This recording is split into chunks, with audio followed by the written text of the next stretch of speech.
വയനാട് ദുരന്തം ഉണ്ടായിക്കഴിഞ്ഞപ്പം അന്ന് നമുക്കറിയാം 10 വർഷമായിട്ട് പ്രണയത്തിലായിരുന്ന ശ്രുതിയും ജെൻസനും, അവർ 2 മതവിഭാഗങ്ങളിൽപ്പെട്ടാണ്. ഒരു ഹിന്ദു കുട്ടിയും ഒരു ക്രിസ്ത്യൻ ചെറുക്കനും. അപ്പം അവരുടെ വീട്ടുകാർക്കെല്ലാം താല്പര്യത്തോടെ അവരുടെ കല്യാണ നിശ്ചയമെല്ലാം കഴിഞ്ഞു. അത് കഴിഞ്ഞിട്ട് ആ കുട്ടിയുടെ കുടുംബത്തിലെ അതടക്കം 9 പേരെയാണ് അവൾക്ക് നഷ്ടമായത്. ശ്രുതി എന്നാണ് പേര്. അവൾക്ക് ശരിക്കും ജീവിതത്തിൽ അപശ്രുതി സംഭവിച്ചു പോയ കുറേ സന്ദർഭങ്ങളിലൂടെയാണ് ഇപ്പോഴും കടന്നു പോകുന്നത്. ഈ ശരിക്കും പറഞ്ഞു കഴിഞ്ഞാൽ, അപ്പോൾ എന്നെ കുറേ അധികം ആൾക്കാർ ഇന്നലെ വിളിക്കുകയുണ്ട്. അവരെല്ലാം ചോദിക്കുന്നത് ദൈവമുണ്ടോ എന്നോട് ചോദിച്ചു. ദൈവമുണ്ടെങ്കിൽ അങ്ങനെ ദൈവം ഇത്രമാത്രം ക്രൂരനാണോ? അപ്പം ഞാൻ ഒരൊറ്റ യുക്തി മാത്രമേ പറഞ്ഞു കൊടുത്തുള്ളൂ. ദൈവമുണ്ടെങ്കിൽ പിശാചും ഉണ്ടായിരിക്കാം, അല്ല ദൈവമില്ലെങ്കിൽ പിശാചും ഇല്ല. അങ്ങനെ ഒരു യുക്തിയിൽ മാത്രം നമ്മൾ വിശ്വസിക്കുക എന്നുള്ളത് മാത്രമേ എൻ്റെ തരപ്പെടാൻ വഴിയുള്ളൂ എന്ന് ഞാൻ പറഞ്ഞു. എൻ്റെ ഒരു സുഹൃത്തുണ്ട്, പുള്ളി കടുത്ത നാസ്തികനാണ്. പുള്ളി പറയുന്ന അങ്ങനെയൊന്നുമില്ല, ഇതൊക്കെ ചുമ്മാ പറയുന്ന. വിധി എന്ന് പറഞ്ഞാൽ നമുക്കൊരിക്കലും വിധി എന്നല്ല, ആ പേര് പോലും പുള്ളിക്കാരൻ പറയുന്നില്ല. അദ്ദേഹം പറഞ്ഞത് നമുക്ക് തടുക്കാൻ പറ്റില്ലാത്ത കുറേ കാര്യങ്ങൾ നമ്മൾ സംഭവിക്കുന്നു, അത് മാത്രമേ ഉള്ളൂ ലൈഫിൽ എന്നാണ് പുള്ളി പറയുന്നത്. അപ്പോൾ അന്നേരം ഞാനും പറഞ്ഞു, ശരിയാണ്. നമ്മൾ ഈ ആയിരക്കണക്കിന് കിലോമീറ്ററുകൾ സഞ്ചരിച്ച് വരുന്ന പക്ഷി ഒരു പക്ഷേ എന്താ സംഭവിക്കുന്നത്, അത് ഏതെങ്കിലും ഒരു ചെറുക്കൻ്റെ കവണക്കല്ലിന് ഇരയാകാൻ സാധ്യതയുണ്ട്. അത് കടലുകൾ താണ്ടി ഇങ്ങനെ വരികയാണ്. അത് വന്നിട്ട് നമ്മുടെ കുട്ടനാട്ടിൽ വരുന്നു, അല്ലെങ്കിൽ നിങ്ങളുടെ നാട്ടിൽ വരുന്നു, അത് ചത്തുപോകുന്നു. ഒരു കവണക്കല്ലിൽ മാത്രം ചത്തുപോകുന്നു. എനിക്കറിയാവുന്ന എൻ്റെ ഒരു സുഹൃത്തുണ്ട്. അദ്ദേഹം ചെങ്ങന്നൂരുകാരനാണ്. കക്ഷി കാർഗിൽ യുദ്ധത്തിൽ പങ്കെടുത്തയാളാണ്. ആ യുദ്ധത്തിൽ പങ്കെടുത്തിട്ട് തിരിച്ച് അതിസാഹസികമായിട്ട് തന്നെ പുള്ളി ബുള്ളറ്റ് ഓടിച്ചാണ് നാട്ടിലേക്ക് വരുന്നത്. അവിടെ നിന്ന് ആലോചിക്കണേ. അപ്പോൾ വന്നിട്ട് ആ പുള്ളി വീടിന് തൊട്ടടുത്ത് 100 മീറ്റർ അപ്പുറത്ത് വെച്ച് ഒരു വാഹനാപകടത്തിൽ മറ്റൊരു വണ്ടി വന്നിടിച്ചിട്ട് അയാൾ മരിച്ചു പോവുകയാണ്. ഇതെന്തൊരു യാദൃശ്ചികതയാണെന്ന് എനിക്ക് മനസ്സിലായിട്ടില്ല. പലപ്പോഴും ഈ ദൈവം, പിശാച്, ഇതിലാരാണ് ലോകം ഭരിക്കുന്നത് എന്ന് പലപ്പോഴും എനിക്ക് ഡൗട്ട് തോന്നാറുണ്ട്. അങ്ങനെ രസകരമായ ഒത്തിരി കാര്യങ്ങളുണ്ട് നമ്മുടെ ലൈഫിൽ. എന്താണെന്ന് വെച്ച് കഴിഞ്ഞാൽ, നമുക്ക് ചില ആൾക്കാർ ഒത്തിരി നന്മ ചെയ്യും, പക്ഷെ അവർക്ക് തിരിച്ച് നന്മ കിട്ടിയതായിട്ടുള്ള ചരിത്രം ഇല്ലാത്ത അവസ്ഥ എനിക്കറിയാം. ചില ആൾക്കാർ തിന്മ ചെയ്തവർ രക്ഷപ്പെടുന്നുണ്ട്. നമുക്ക് ഉദാഹരണം പറയാം, 45,000 കോടി രൂപ ഇവിടുത്തെ ബാങ്കുകളിൽ നിന്ന് നമ്മളൊക്കെ നിക്ഷേപിച്ച പണം, ഞാൻ നിക്ഷേപിച്ചിട്ടില്ല, നിങ്ങളാരൊക്കെ നിക്ഷേപിച്ച പണം അടിച്ചു മാറ്റിക്കൊണ്ടുപോയ വിജയ് മല്യ അവിടുത്തെ സ്വന്തം കാമുകിമാർക്ക് വേണ്ടി, ബ്രിട്ടനിൽ കാമുകിമാർക്ക് വേണ്ടി എന്തെടുത്തു? സ്വർണ്ണ ക്ലോസറ്റ് പണിത് കൊടുത്തു. അയാൾക്ക് 72-75 വയസ്സായി. അയാളെ ഇനിയും ദൈവം ശിക്ഷിക്കുമെന്ന് നമുക്ക് പറയാൻ പറ്റുമോ? 75 വയസ്സാണ് ഒരു മനുഷ്യൻ്റെ ഒരു മാക്സിമം കാലഘട്ടം. പറയുന്നുണ്ട് ബൈബിളിൽ പറയുന്ന പോലെ മനുഷ്യൻ എന്ന് പറയുക ഏറിയാൽ 70 അല്ലെങ്കിൽ 80 വയസ്സെന്ന് പറയുന്നുണ്ട്. അപ്പോൾ അതിൻ്റെ അപ്പുറത്ത് പോകുന്നില്ല. അപ്പോൾ ഈ 70-80 ഇടയ്ക്ക് എല്ലാവരും 90 വയസ്സിനൊക്കെ ഇയാൾ മരിച്ചിട്ടുള്ള കാര്യം ഇരിക്കുന്നത്. അയാൾക്ക് എന്താ അസുഖം വന്നാലും ആയിക്കോട്ടെ.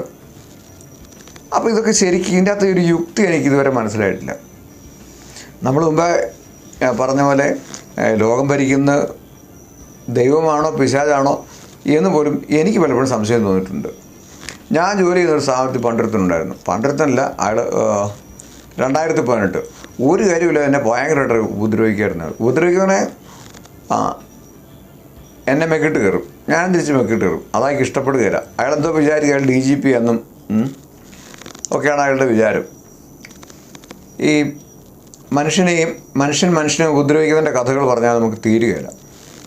അത് എന്തുകൊണ്ടാണ് ഒരു മനുഷ്യന് മറ്റൊരു മനുഷ്യനെ ഉപദ്രവിക്കണം എന്ന് തോന്നുന്നത് എന്ന് ഞാൻ പലപ്പോഴും ചിന്തിച്ചിട്ടുണ്ട്.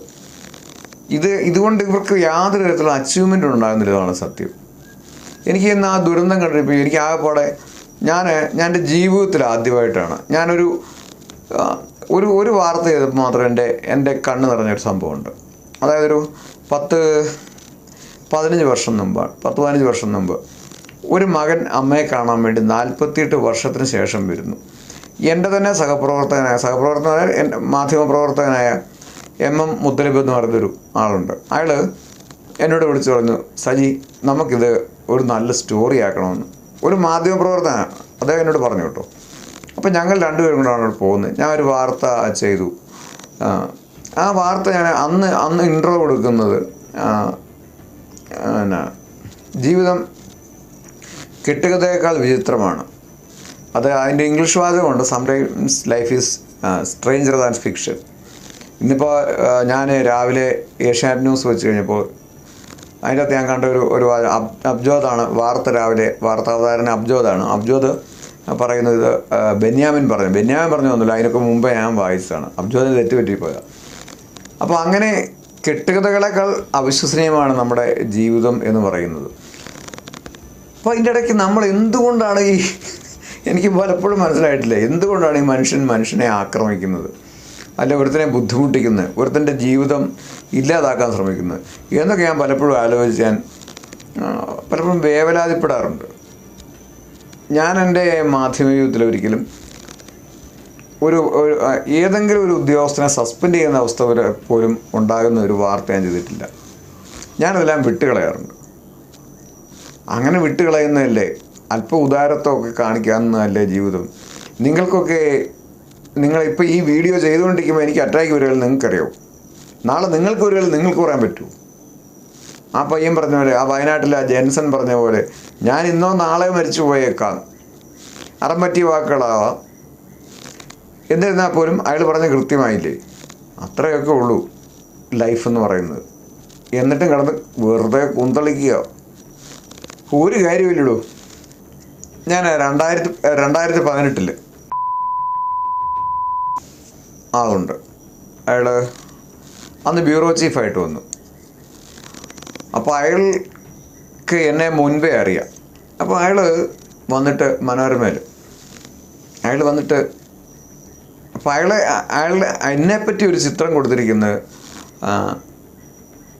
മോശമായ ചിത്രമാണ്. എന്ന് പറഞ്ഞാൽ വേറെ മോശമൊന്നുമില്ല, അഴിമതിയോ കൈക്കൂലിയോ അല്ലെങ്കിൽ അങ്ങനെയൊന്നുമില്ല, പെണ്ണുപിടിയോ ഒന്നുമില്ല. പിന്നെ രണ്ടെണ്ണം അടിക്കുന്നവരാണ്, സൂക്ഷിച്ചോണം എന്ന് പറഞ്ഞു. അവരടിക്കുമോ ഇല്ലയോ എന്നുള്ളത് എന്നെ ബാധിക്കുന്ന കാര്യമില്ല, ഞാൻ കൃത്യമായിട്ട് വാർത്ത കൊടുക്കും. അപ്പം പണ്ടകാലം മുതലോട്ട് ശല്യമാണ്. ഞാനിവരോട് നല്ല തെറിയും പറയും. ഞാൻ തെറിയല്ല പറയുന്നത്, ഞാൻ അവരോട് പറയും, കവർ പേജ് കണ്ടിട്ട് ബുക്കിനെ വിലയിരുത്തേണ്ട, കോണ്ടൻറ്റ് നോക്കിയാൽ മതി, ഉള്ളടക്കം നോക്കിയാൽ മതി, ഞാൻ നിനക്കൊക്കെ തരുന്ന സാധനം ഉള്ളതാണെന്ന് എഴുതിയാൽ മതി. ഇതിനെപ്പറ്റി എന്നാന്ന് ചോദിച്ചു കഴിഞ്ഞാൽ, നിസ്സാരമായൊരു ശമ്പളത്തിലാണ് കേരളത്തെ എല്ലാ മാധ്യമ സ്ഥാപനങ്ങളുടെയും പ്രാദേശിക ലേഖകരിൽ ജോലി ചെയ്യുന്നത്. അപ്പം അതിനെപ്പറ്റി ഒരു വിശദമായ സ്റ്റോറി ഞാൻ നിങ്ങൾക്ക് തരുന്നുണ്ട്. ഇവർ ഭയങ്കര നീതി ന്യായമൊക്കെ പറയും. അതിനെപ്പറ്റി നല്ലൊരു സാധനം ഞാൻ നിങ്ങൾക്ക് തരുന്നുണ്ട്. എനിക്കൊരു കേസ് കൊടുത്തു കഴിഞ്ഞാൽ എനിക്ക് വേണ്ട ലക്ഷക്കണക്കിന് രൂപ ഉണ്ടാക്കാം. തൽക്കാലം ഞാൻ അവിടുന്ന് വരുമാനം മേടിച്ച ആളായതുകൊണ്ട് വലിയ റവന്യൂ ഒന്നും കിട്ടില്ല, ചെറുതായിട്ടൊന്നും ഞാൻ കേസിന് പോകുന്നില്ല. എന്നിരുന്നാലും ഞാൻ ഇത്തരം വ്യക്തികളുടെ, എനിക്ക് എൻ്റെ സാമ്പത്തിക വിഷയമൊന്നും എന്നെ ബാധിക്കുന്ന കാര്യമില്ല, അതൊക്കെ അവിടെ നിൽക്കട്ടെ. അപ്പോൾ ഇവൻ എന്നെ ഭയങ്കരമായിട്ട് ബുദ്ധിമുട്ടിക്കുമായിരുന്നു. അങ്ങനെ ചില ആൾക്കാരുണ്ട്. ഞാൻ പിന്നെ ഒന്നും മൈൻഡ് ചെയ്യാറില്ല. എന്നാ ചോദിച്ചു കഴിഞ്ഞാൽ അത് ജന്മഗുണമാണ്. ഒരു മനുഷ്യൻ ക്വാളിറ്റി ഉള്ളവനായിരിക്കുക എന്ന് പറഞ്ഞാൽ അവരെ ദ്രോഹിക്കാതിരിക്കുക. ഞാൻ പറഞ്ഞില്ലേ, ഒരു ദ്രോഹവും ചെയ്യാത്ത ആൾക്കാർക്ക് ഒരു ഇതാണ് അവസ്ഥയെങ്കിൽ, നമ്മുടെ ജെൻസിന് ഇതാണ് അവസ്ഥയെങ്കിൽ മറ്റുള്ളവർ ദ്രോഹിക്കുന്നൊരവസ്ഥ എന്തായിരിക്കും? അങ്ങനെ ഞാൻ വളരെയേറെ ആകുലപ്പെട്ടു പോകാറുണ്ട് പല സമയങ്ങളിലും. ഇത്തരം മനുഷ്യരുടെയൊക്കെ അവസ്ഥ എന്തായിരിക്കും? എൻ്റെ ഒരു സുഹൃത്തിന്, എനിക്കറിയാവുന്ന ആളാണ്. അപ്പോൾ അയാൾ ക്യാൻസർ ബാധിതനായി. അപ്പോൾ ക്യാൻസർ ബാധിതനായി കഴിയുമ്പം അയാൾ ഈ പറഞ്ഞ പോലെ ഭയങ്കര ദ്രോഹിയാണ്, ഭയങ്കരമായിട്ട് നാട്ടുകാരെ ദ്രോഹിക്കുന്ന ആളാണ്. ഞാൻ ആളുടെ പേരോ ഊരോ ഒന്നും പറയത്തില്ല. അപ്പം കാരണം എനിക്ക് അയാളെ ഇഷ്ടമായതുകൊണ്ട് അയാളുടെ പേരൊന്നും പറയുന്നില്ല. ക്യാൻസറാന്ന് പറഞ്ഞപ്പം എൻ്റെ ഒരു അടുത്ത സുഹൃത്തിനോട് പറഞ്ഞു, അയാൾ ക്യാൻസറിൽ നിന്ന് രക്ഷപ്പെടുമെന്ന് പറഞ്ഞു. എന്താണെന്ന് ചോദിച്ചു കഴിഞ്ഞപ്പോൾ അദ്ദേഹം പറഞ്ഞു തരാമെന്നറിയുമോ, ഒരു ക്യാൻസറിൽ വേറൊരു ക്യാൻസർ പിടിക്കുകയായിരുന്നു. ഞാൻ പറഞ്ഞു വരുന്ന ഇത് അവസാനിപ്പിക്കാൻ നമുക്ക് ഇപ്പോൾ തന്നെ അവസാനിപ്പിക്കുകയാണ് ഈ വീഡിയോ. അതായത് ദൈവവും പിശാചും തമ്മിലൊരു സംഘടനമാണ്. നമ്മുടെ ബോഡിയിൽ തന്നെ ഉണ്ടല്ലോ ശ്വേതരക്താണുക്കൾ, അരുണരക്താണുക്കൾ. ഇത് നമ്മളൊരു ഫൈറ്റാണല്ലോ അവിടെ ബോഡി എന്ന് പറയുന്നത് തന്നെ. അത് നിങ്ങൾക്ക് എല്ലാവർക്കും അറിയാം, നമ്മൾ പഠിച്ചിട്ടുള്ളതാണ്, അറിയത്തില്ലാത്തവർക്ക് വേണ്ടി പറഞ്ഞു തന്നുള്ളൂ. അപ്പോൾ ഈ ഫൈറ്റ് എപ്പോൾ പരാജയപ്പെടുന്നു, എപ്പോൾ ശ്വേതരക്താണുക്കൾ വിജയിക്കുന്നു, അപ്പോൾ നമ്മുടെ ബോഡി വീക്കായി തുടങ്ങി. അപ്പോൾ നമുക്ക് ഏത് അസുഖം വേണമെങ്കിലും വരാം, ഏത് തരത്തിലുള്ള അസുഖം വരാം. അതാണ് നമ്മുടെ ബോഡിയുടെ ഒരു നിയമം എന്ന് പറയുന്നത്. അപ്പോൾ ഞാൻ എല്ലാവർക്കും നല്ലൊരു ദിവസം ആശംസിക്കുന്നു. വീണ്ടും കാണാം.